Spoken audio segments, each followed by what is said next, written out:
I have very mixed feelings about This Kingdom Will Not Kill Me, so let's talk about it. I end up giving this a 3.75. There were things I really enjoyed, but there were also things I feel like it struggled with immensely. Firstly, I don't know about y'all, but in terms of the marketing for this book, at least on my side of TikTok and Instagram and social media, this was deemed as a romantasy. And it is just not. It is a fantasy, maybe leaning towards epic fantasy with a romance B-plot. And I feel like if I would have known that, my expectations could have been different going in, because we were halfway through this book and I was like, where's the romance? Usually in a romantasy it's at least 50-50 and there was none to speak of. So just know that going in, if you think this is a true standard romantasy, it's not. It's just a fantasy book, which is fine. I mean, this book was a roller coaster. In the beginning, I was really into it. I was hooked. The biggest critique of this book that people will say is that there's a ton of info dumping and world building, and there is. But initially, it felt more like a best friend telling you about their favorite book. So I didn't really mind the way it was formatted, and I kind of just rolled with it. Took everything with a grain of salt, knowing that some things are going to be important and some things weren't.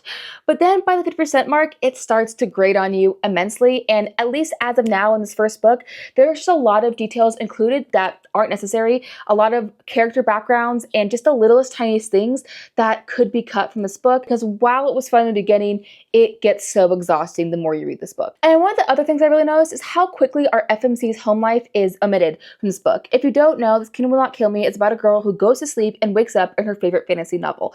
And technically you meet her on day 3, so she's kind of already been in this world for a couple days, so maybe she mourns her past life those first couple of days. But besides the every now and then throwaway line of "I miss my parents," there's really no mention of her home life, and she kind of just hits the ground running with little to no qualms or questions about why she's there. So at times it felt a little bit unrealistic, and I wish we would have kind of more grounded approach to this entire portal fantasy. I think at the end of the day, this book could have massively benefited from a character list, a family lineage list, and maybe even a more detailed map, maybe more explanation of certain political family dynamics as well. Because if you're going to insert that much info, you have to help your reader understand it completely, or else it's going to feel like dumping. It's going to become irritating and make the plot suffer. That being said, I felt like the last 10% was really great, so it did end on a high note, even though I do have like a certain question about a certain plot hole I feel like is there, but for the most part, I really enjoyed it. And it's kind of funny because with most romantasy books, it goes one of two ways with me, where I'm either foaming at the mouth for the next book, or I don't care at all and I don't care to read on.